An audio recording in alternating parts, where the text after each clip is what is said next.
Entonces,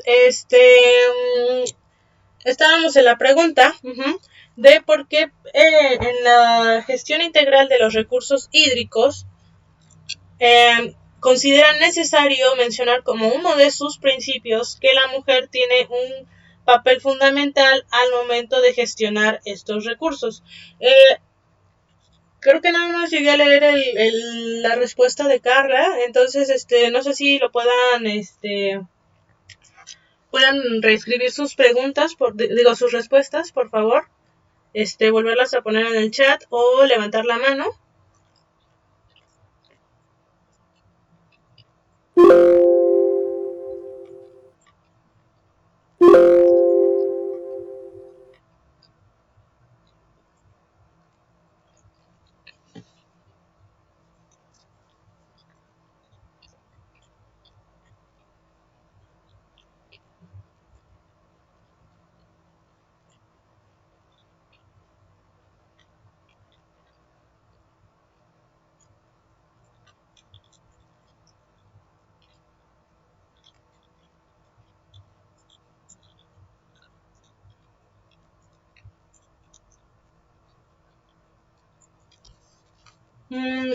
Reina dice porque es la que realiza la mayoría de los quehaceres domésticos y está más en contacto. Bien, gracias, Reina.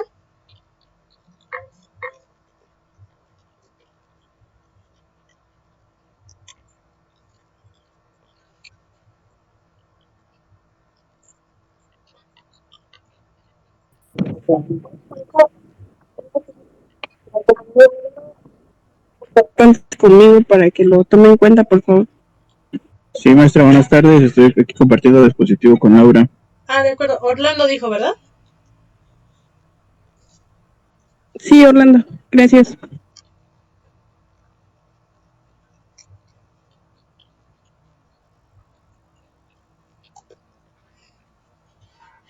Ok. Bien, jóvenes, pues sí, como comentaba, ¿no? Culturalmente la mujer ha desempeñado un papel en la gestión del hogar, la gestión y el cuidado del resto de la familia.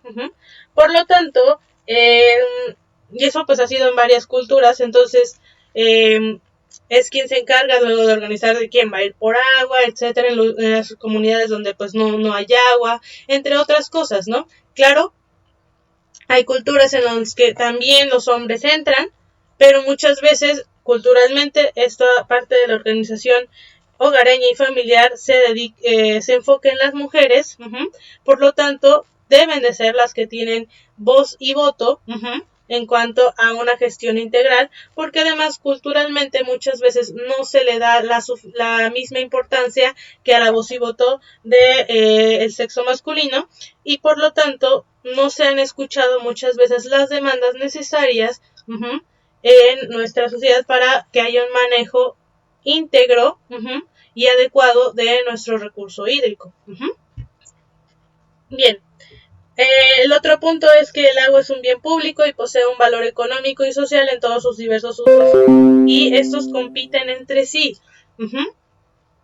Nuevamente, el agua la necesitamos todos, es algo, bueno, es un recurso necesario para todos, para la vida, para la producción, para la alimentación, para todo, ¿no? Pero como el agua es un recurso finito, como es materia y no es infinita, no está por todas partes disponible como se necesita, entonces se tiene que repartir, y entonces los diferentes usos compiten entre sí para poder tener acceso a esta. Por lo tanto, se necesita por lo mismo pues una gestión adecuada, ¿no? En donde quede lo equitativo y lo más justo posible, dándole cierta prioridad a algunos sectores más que a otros, el abastecimiento del agua, ¿no?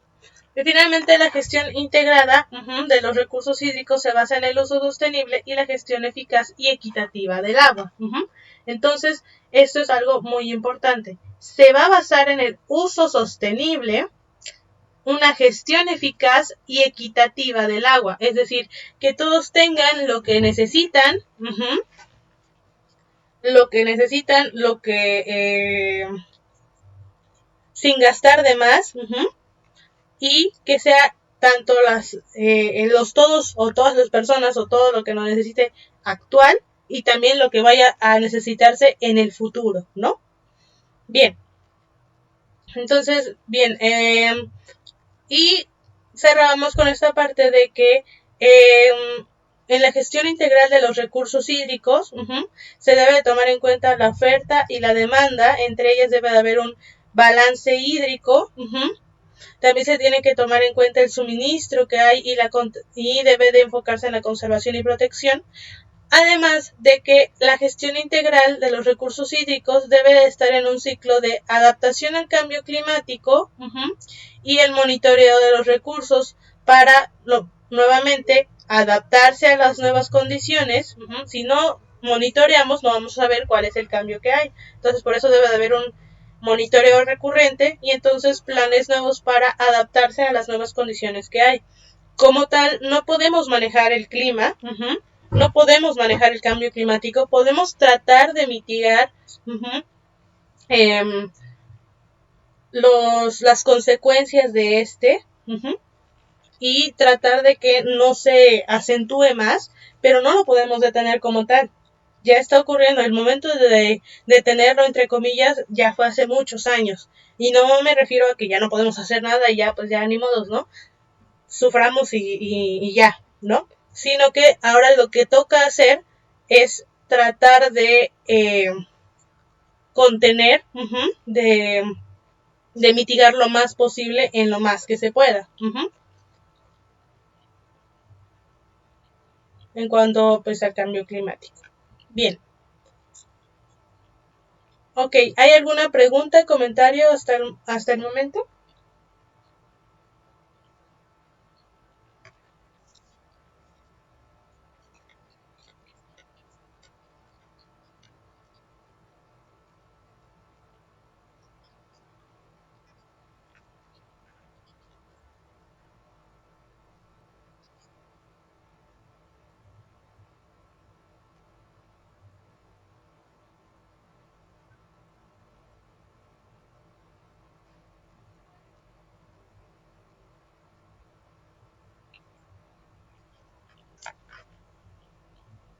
Bueno, ok. Continuamos entonces. Bien, entonces ya vimos de qué va la gestión integral de los recursos hídricos, cuáles son sus principios, en qué se basa. Ya vimos qué es un recurso hídrico, cuáles son los ejemplos de su mala gestión. Y empezamos a ver las zonas de recarga hídrica, que es una zona de recarga hídrica, es decir, dónde comienza nuestro recurso hídrico, por decirlo así, ¿no? Dónde se empieza a acumular. Ahora, como siguiente punto, vamos a ver cuáles son las cuencas hidrográficas. Bien, ¿quién me puede decir qué es una cuenca hidrográfica? ¿A qué le suena? ¿Qué creen que sea? Lo vamos a ver ahorita, pero por eso les pregunto qué creen que sea o a qué les suena o qué saben de ellas, ¿no? No es para que lo busquen en internet, sino para que lo vayamos construyendo. Adelante, Laura. Una cuenca hidrográfica es como una región donde toda la, bueno, creo que es la en la que viene toda la geografía del lugar y como que se buscan las corrientes en donde convergen y donde se unen para formar ya sea los ríos o los mantos acuíferos, que son monitoreadas también con agua, por el INEC. Bueno, son los que he visto que hacen regularmente mapeos alrededor de esas zonas. Bueno, así como todo lo alrededor de donde se puede concentrar el agua. De acuerdo, muchas gracias, Laura. Perfecto. Adelante, Carla. Bueno, creo yo que es un territorio, un espacio en donde vienen las fuentes naturales de agua y son las que llegan al mar. Muy bien, muchas gracias, Carla. Sí, básicamente pues es de dónde a dónde viene. Brenda nos dice, es un área de tierra que es drenada por un solo sistema de ríos o arroyos que finalmente llegan a su punto de encuentro en el mar o un lago. Gracias, Brenda. Y Reina dice, un área donde se unen las fuentes de agua. Perfecto, gracias, Reina.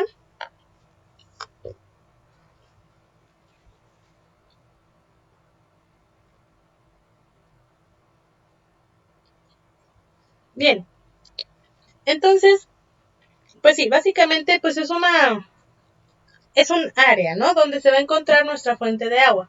Y además, la cuenca hidrográfica vamos a tomarla como la unidad de planificación para la GIRH, para la gestión integral de los recursos hídricos, porque como ustedes lo dijeron, es un área donde el territorio en donde se va a ir juntando el agua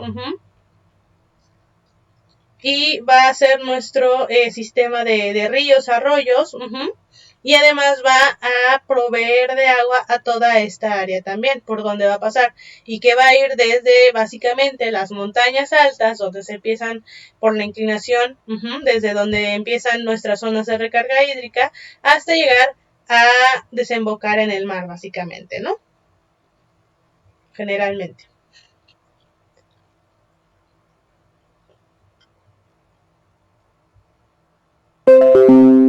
Ok. Bueno, entonces son espacios biofísicos por donde el agua drena de forma natural. Y aquí van a estar definidas por un río principal y este va a estar alimentado por ríos o quebradas más pequeñas y todos van a ir en dirección al mar como que comentaba una de sus compañeras. Entonces, pues aquí nuevamente vemos, ¿no?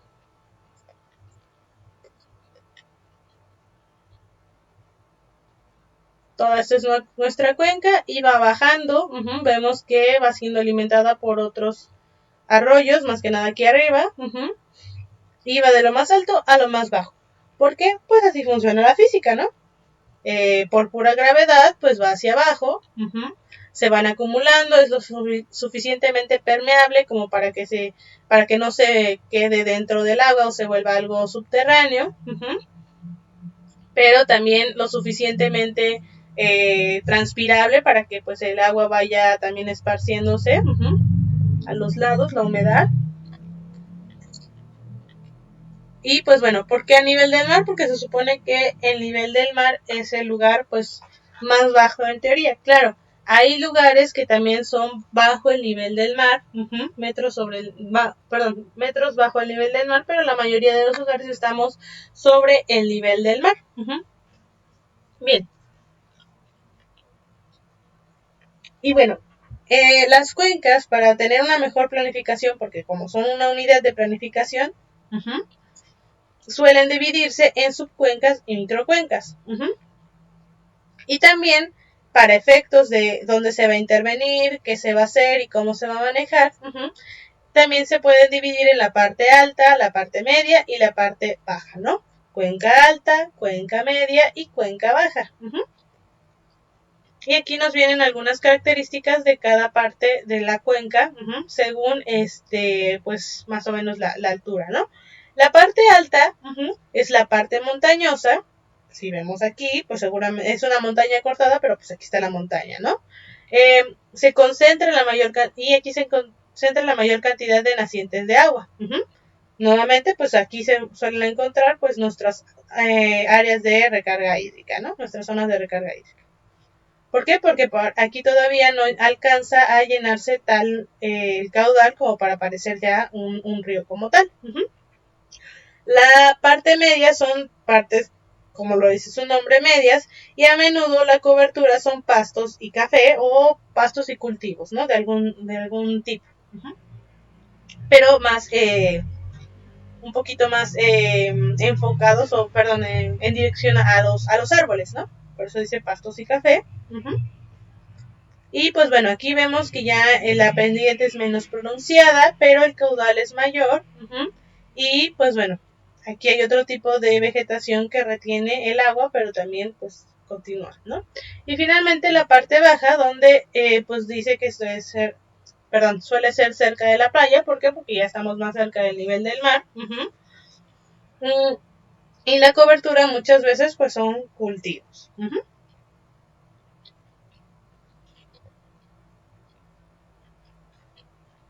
Bien.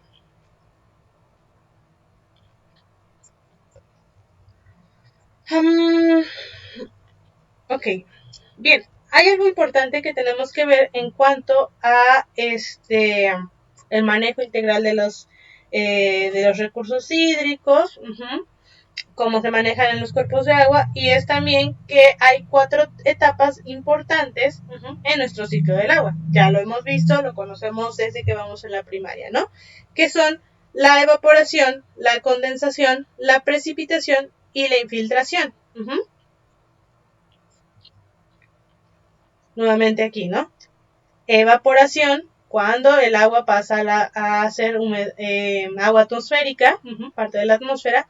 La condensación, la precipitación, cuando cae nuevamente el agua de la atmósfera. Y la infiltración, que hace que el agua no nada más se quede en la superficie, sino que vaya a desembocar en diferentes puntos de nuestro planeta. El agua de lluvia entonces se infiltra al suelo con mayor facilidad en áreas cercanas a las fuentes de agua, con pendientes suaves, nuevamente, suelos sueltos y permeables con piedra porosa, que van a ser nuestras zonas de recarga hídrica. Y bueno, recordamos que el manejo adecuado de las zonas de recarga hídrica va a garantizar la cantidad de agua, mientras la protección de las fuentes de agua asegura la calidad de agua. Entonces, proteger las zonas de recarga hídrica nos va a asegurar que haya agua. Y las fuentes de agua, pues nos va a decir si, nos va a tener que ver directamente pues si tenemos calidad en el agua o no. Las cuencas hidrográficas entonces finalmente van a ser espacios biofísicos donde el agua drena de forma natural a un río principal. Y también van a ser la unidad de planificación para la gestión de los recursos hídricos, ¿no? Y entonces, para planificar las intervenciones,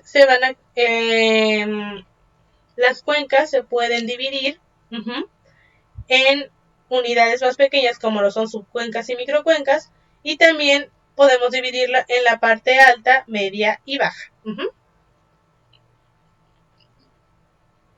Ok. Bien. Ahora, ya sabemos cómo está nuestra cuenca, qué es una cuenca, dónde empieza la infiltración, por dónde pasa. Ahora, para poder gestionar un recurso, y eso también lo vimos cuando estuvimos en la de aspectos biofísicos del territorio, si recuerdan, empezamos a ver que México es un país megadiverso, ¿no? Y si se acuerdan más o menos, empezamos a ver la biodiversidad de México, porque necesitamos saber primero, tenemos que conocer qué es lo que tiene nuestro país, qué es lo que tiene nuestro planeta, en este caso nuestro país, nuestro territorio, para luego saber cómo lo vamos a manejar, cómo lo vamos a gestionar. Si no sabemos lo que tenemos, si no sabemos lo que hay, no lo vamos a poder manejar de manera adecuada, no lo vamos a poder manejar para empezar, y no lo vamos a proteger, etcétera, etcétera, ¿no? Como dice este dicho, ¿no? Lo que no se conoce no se quiere y no se protege, ¿no? Bien, bueno, entonces, lo mismo con los recursos hídricos. Para saber, para poder manejar de manera adecuada nuestros recursos hídricos, ¿qué necesitamos saber? Necesitamos, ahora que ya sabemos cómo trabajan, etcétera, necesitamos saber cuánto tenemos, ¿no? Por ejemplo, si yo quiero gestionar 20,000 toneladas de agua o 20,000 litros de agua, pero nada más tengo 10,000, pues ¿cómo voy a repartir? Y digamos, ¿no? Estoy gestionando mi agua, mi recurso hídrico, y tengo en total pues mis 20,000 litros de agua, ¿no?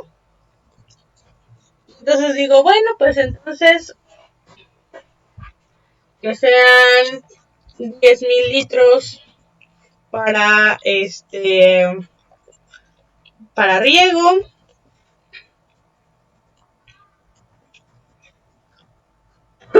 perdón, 5,000 litros para uso doméstico,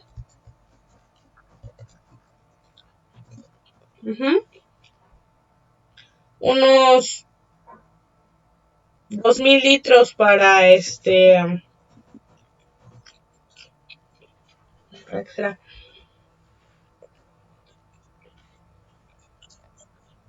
para uso recreativo,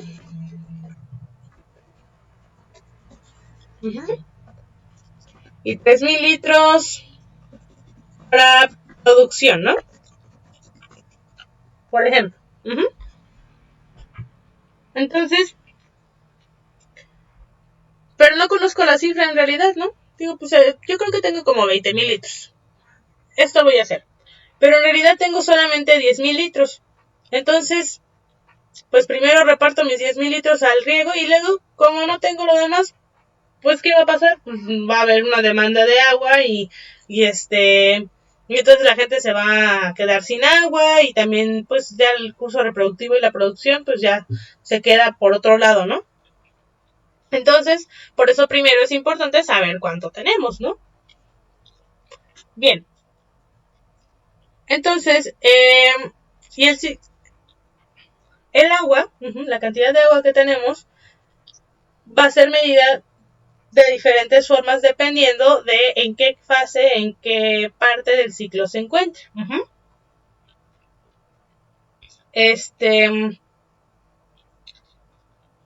Ok. Y entonces, como les comentaba, existen métodos de medición para cada una de las etapas del ciclo. Empezando por las de precipitación y evaporación. Ok. Bien. ¿Quién me puede decir el concepto de precipitación? ¿Qué es? Un segundito. Adelante, Carla. Es la forma en que se obtiene el líquido, ya sea por el rocío, la lluvia, el vapor de agua, por todo eso. Ok. Bien, sí, por ahí va. Son algunas formas de precipitación en las que encontramos el agua. ¿Quién más? ¿Quién más me puede decir qué es la precipitación? Cuando las nubes dejan caer lluvia en forma de gotas. Ok, ya hablamos de dónde viene. En forma de gotas, bien, es una de las formas en las que podemos considerar a la precipitación. Gracias, Reina. ¿Quién más?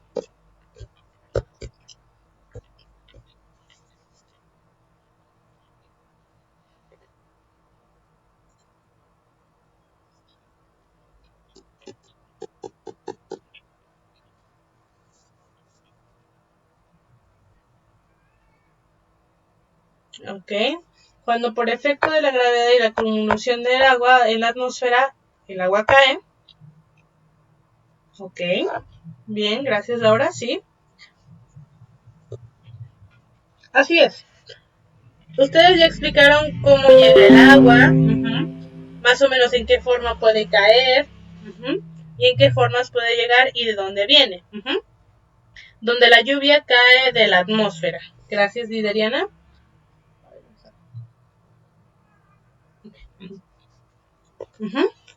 Bien, así es, cuando cae la atmósfera. Entonces, ¿cómo podemos conceptualizar la precipitación? Bueno, lo vamos a tomar como toda forma de humedad que se origina en las nubes y llega hasta la superficie del suelo.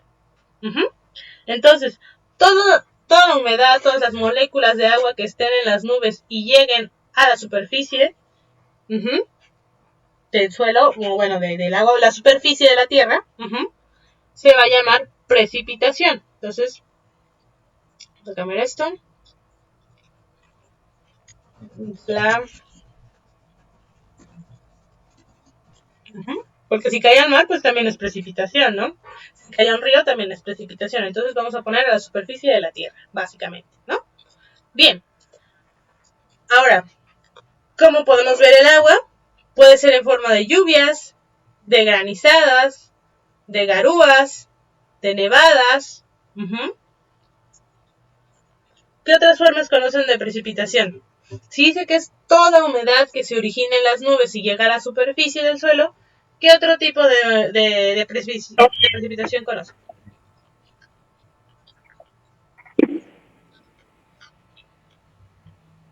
Nieve y Granizo, granizo.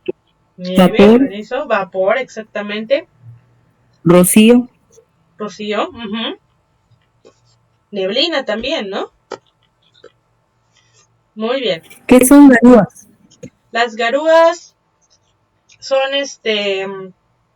la llovizna, básicamente. Nada más que lo toma como tienen otro nombre en otros lados. Es como cuando decimos que está chispeando. Esas son las garúas. La lluvia muy ligerita. Bien. Y ahora, ¿por qué necesitamos medir el agua con un pluviómetro? Antes que nada, ¿alguien conoce los pluviómetros? ¿Saben qué es un pluviómetro?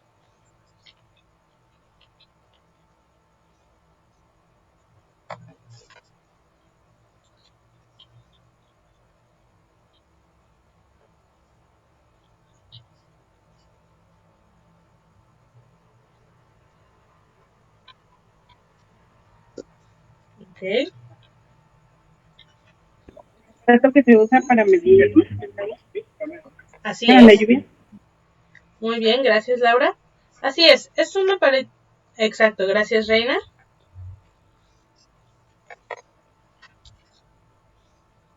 Este es un pluviómetro.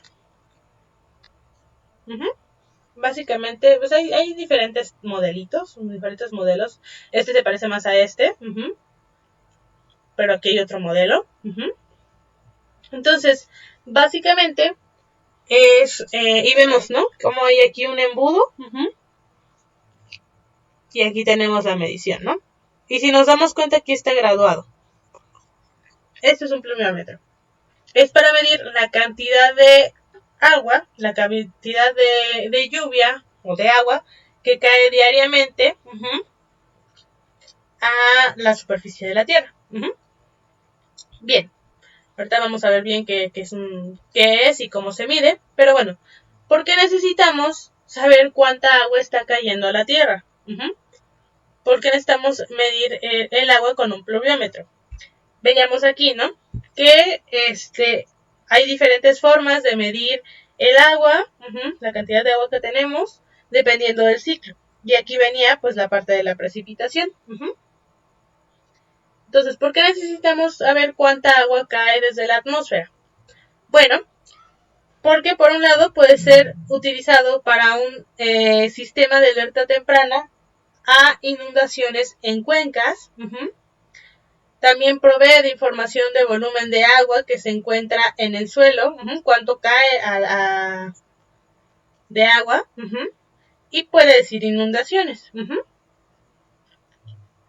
Entonces, bueno, por un lado tenemos esto del sistema de alerta de inundaciones, ¿no? Básicamente. ¿Por qué? Porque si bien en muchos lugares puede que no llueva lo suficiente como para que se rebasen los caudales de las cuencas, de las presas, en otros lugares pues obviamente sí. Digamos que nosotros hicimos un canal, bueno, otro color vamos a usar. Hicimos nuestro canal en un año muy seco, durante 5 años de sequía, ¿no? Casi no llovió. Y decimos, pues bueno, vamos a hacer nuestra presa. Y pues no va, digamos, esto mide unos 10 metros, ¿no? Pero casi en esta temporada de secas, pues no ha llegado más allá de los 5 metros de altura, ¿no? El agua, el caudal. Entonces decimos, pues está bien así, ¿no? No pasa nada.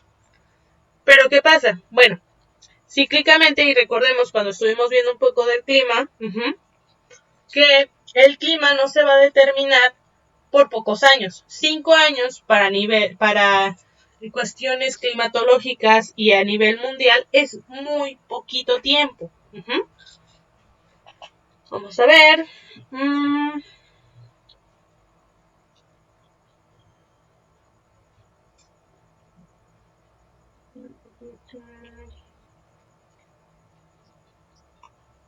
Si nos acordamos cuando estuvimos viendo esta parte de las escalas del clima, veamos que a nivel microclima, es decir, cuando estamos viendo áreas de cientos de metros, una ladera, un campo de cultivo, pues este va a cambiar cada año y se puede medir a pocos meses o un año, ¿no? Cuando lo vemos a nivel de mesoclima, algo más mediano, que ya hablamos de cientos de kilómetros cuadrados, necesitamos ya decenas de años, ¿no? Y bueno, finalmente el macroclima, que es a nivel mundial o a nivel de un país, un continente, pues bueno, cientos de años. Entonces, en cuanto a esto, necesitamos decenas de años, más de 10 años. Entonces, pues bueno, dijimos, no, pues nada más pasaron 5 años y casi no llovió, entonces pues... Y no tenemos registros, ¿no? No les hacemos caso a los registros que ya tenemos. Entonces, como el clima necesita mucho tiempo, es bastante cíclico y recordemos que depende de muchas cosas, muchísimas cosas, y depende de las circulaciones atmosféricas, de las corrientes atmosféricas, pues bueno, por eso necesitamos saber esto, porque históricamente tal vez sí llegó hasta los 20-25 metros. Hace, no sé, hacía 20 años que había llegado hasta los 25 metros, pero nosotros o no lo medimos o no hicimos caso y nada más hicimos de los 10 metros. No, pues ya no llueve. ¿Qué pasa en un año que ya dejó de ser tan seco y empieza el fenómeno de la Niña, por ejemplo? Empieza a llover demasiado, el terreno no es lo suficientemente poroso como para que se infiltre el agua, lo suficiente, y entonces el caudal del río comienza deliberadamente a subir, y entonces empiezan a tener estas inundaciones donde el agua pasa a los 10 metros, hay desbordamientos y empezamos a tener bastantes desastres naturales. Se pierden casas, negocios, artículos y lamentablemente también se pierden personas, ¿no? Entonces, el pluviómetro nos ayuda a poder predecir cuánta agua está cayendo. Incluso un día puede que digamos, no, pues sí está lloviendo, pero pues se secó en un día, no pasa nada. Pero toda esta agua que se ha ido acumulando en la tierra, digamos, esto es el centro de la tierra, y entonces aquí ya se llenó un poquito el agua, ¿no? Y aquí un poquito más, y aquí un poquito más. Entonces, un día no llueve tanto, pero como los anteriores, pero sí llueve algo, y entonces ya está tan llena, tan de agua nuestra tierra, que ya no se filtra tanto, y entonces empieza a rebasar los niveles, y empieza a inundarse todo, ¿no? Bueno, por eso es importante saber cuánta agua está cayendo.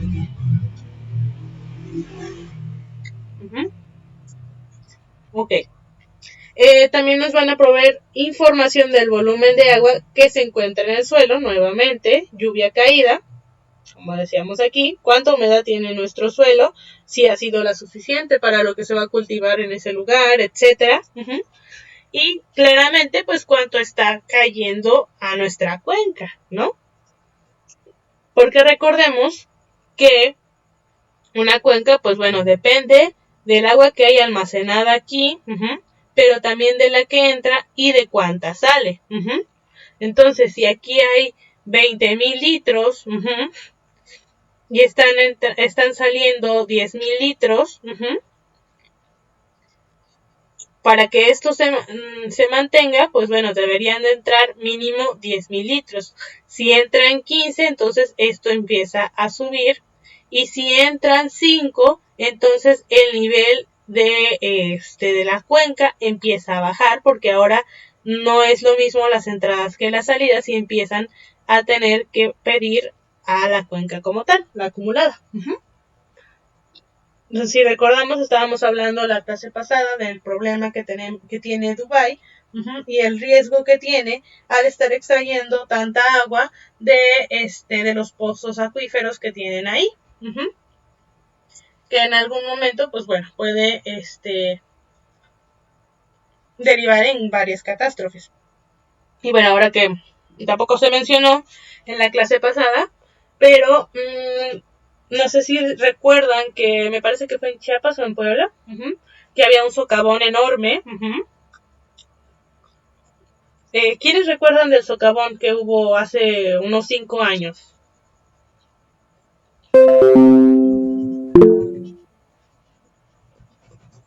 De Puebla, me parece que es el de Puebla, ¿no? Sí, el de Puebla. Sí, el de Puebla, ¿no? A ver quién está alzando la mano. ¿Alguien está alzando la mano, jóvenes?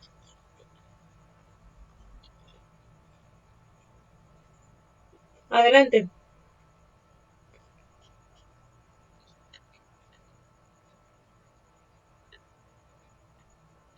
Bueno, ok. Entonces sí recuerdan, ¿no? Que pues tiene este socavón. Y pues bueno, se hizo un hoyo enorme, ¿no? Muchísimos metros de diámetro. A tal punto que pues bueno, ya se tragó una casa de una familia, etcétera. Bien. Ok. Ahora,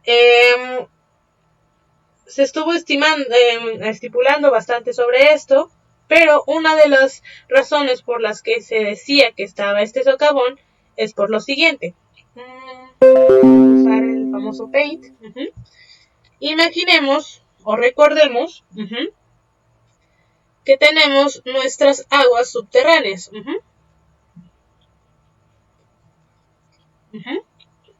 Tenemos nuestras aguas subterráneas.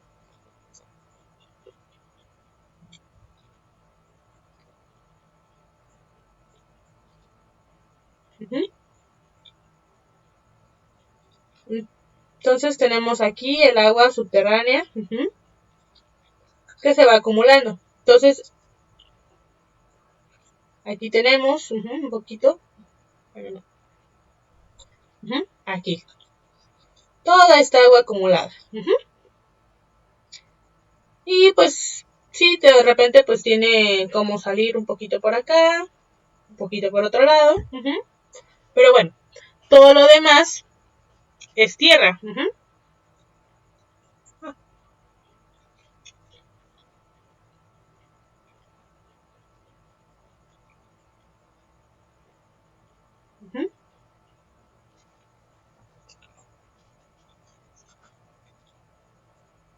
Imagínense.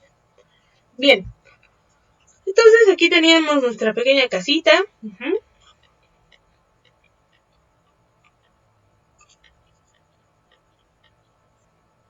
Bueno, vamos a ponerla de este color morado. Y teníamos una posible empresa, que no vamos a mencionar, pero ya saben qué empresa es, de agua, a la que principalmente se le culpaba por extraer agua. Entonces, se supone que esta empresa estaba extrayendo el agua. Estaba extrayendo, se la estaba llevando. Y pues se la llevaban a otro lado. Ahora, toda esta tierra estaba encima de nuestro cuerpo de agua. Pero, ¿qué fue pasando? Pues bueno, este cuerpo de agua que teníamos aquí,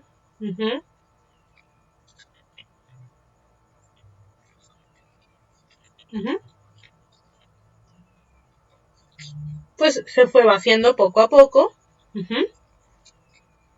Y entonces vamos a poner de color azul claro lo que podríamos decir que sea que es aire, ¿no? Lo que queda entre donde no hay agua, el espacio donde no hay agua, y la tierra que está encima de este pozo de agua.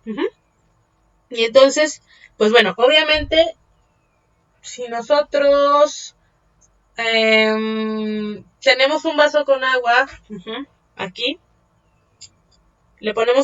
tenemos agua hasta aquí, luego le ponemos una tapita y tratamos de empujarlo hacia abajo, o se empieza a salir el agua aquí, o si está hermético ya no podemos avanzar más hasta cierto punto, ya no es posible. ¿Por qué? Porque el agua tiene un volumen finalmente, a pesar de que toma la forma del recipiente en el que está, pues tiene un volumen, es materia, entonces pues ya no lo podemos bajar más, ¿no? Ahora, eso quiere decir que tiene un volumen y va a soportar cierta cantidad. Imaginémonos que esta tapita es esta parte de tierra. Y este es el agua. Ahora, si nosotros empezamos a sacar el agua de aquí, cada vez vamos a poder empujar más la tapita, ¿no? La vamos a poder empujar más. Aquí no hay nadie empujando la tapita más que pues el peso de la atmósfera, los carros pasando, etc. Entonces, como esta agua se va vaciando, y esto se va llenando de puro aire o de la nada, o sea, ni de aire ni de nada, pues ya no hay materia aquí. Y entonces todo esto se vuelve aire, y entonces toda esta parte estructural le gana el peso, y entonces por eso se fue cayendo. Obviamente la parte más débil se va a caer primero y se va haciendo la parte del socavón. Primero aquí, después aquí, y por eso fue creciendo. Esa es otra de las partes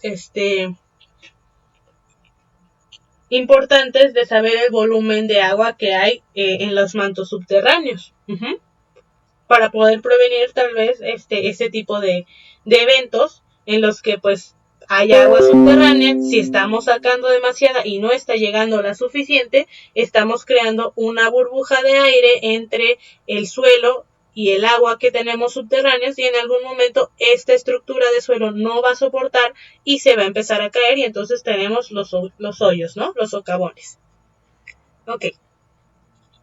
¿Vamos bien hasta aquí?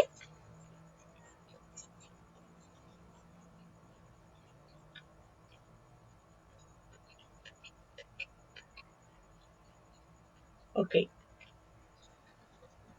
Bien, entonces, ¿un pluviómetro qué es? Bueno, ¿y qué hace? Es un aparatito, un instrumento más bien, que nos permite medir la altura de la lluvia. Recordemos que cuando estábamos viendo los tipos de vegetación, estábamos hablando de esta parte, ¿no? De que lleven tantos metros por año, ¿no?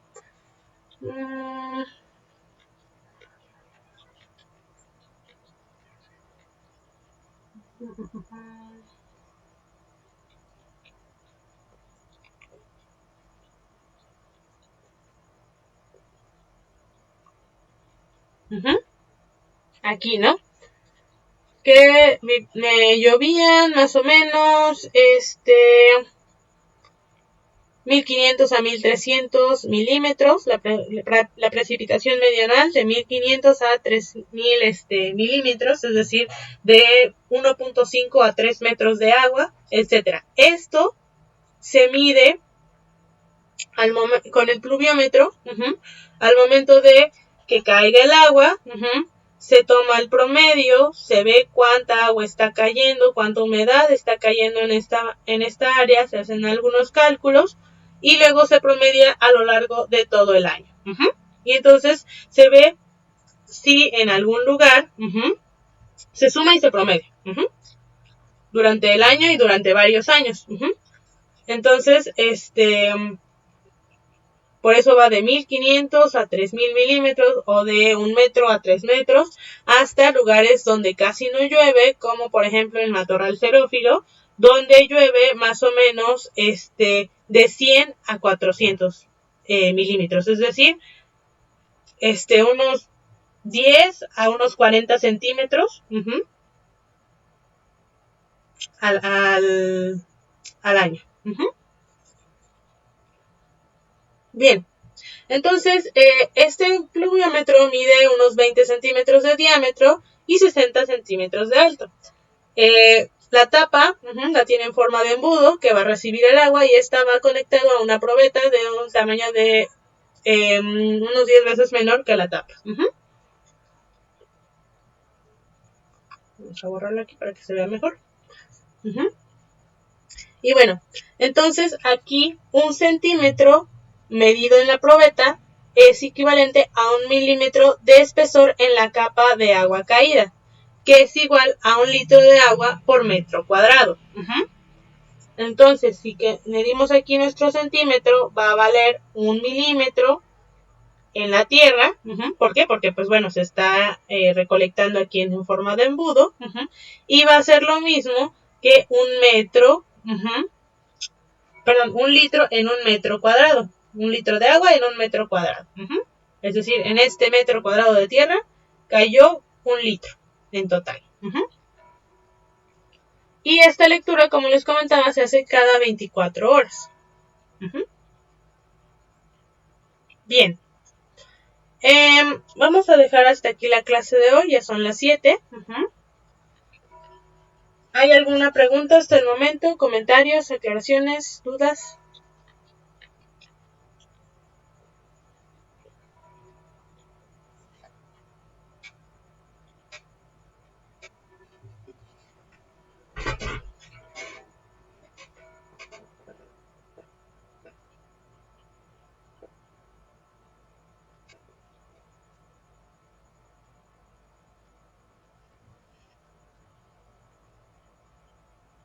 De acuerdo. Bien, jóvenes, pues bueno, vamos a dejar la clase hasta aquí. Y pues bueno, antes de que terminemos, les recuerdo, este es el fin de semana antes de que empiecen las vacaciones. De todos modos, hablen con sus profesores, pregúntenle si van a tener clase o no, cómo se van a organizar, por favor. Y pues bueno, estaríamos regresando, bueno, el fin de semana del 29, 30 y 31 no vamos a tener clases, y regresamos el 5, 6 y 7 de perdón, sí, el 5, 6 y 7 de abril, ¿no? Entonces, para que lo tomen en cuenta, de todos modos les pido se comuniquen con sus profesores para ver cómo van a manejarlo. Y pues bueno, cuídense mucho, disfruten sus vacaciones, tengan cuidado con el fuego, cuiden el agua, y nos vemos en la próxima clase. Fíjense en lo que vaya a haber en Classroom. Creo que sí están ahorita todos, me parece.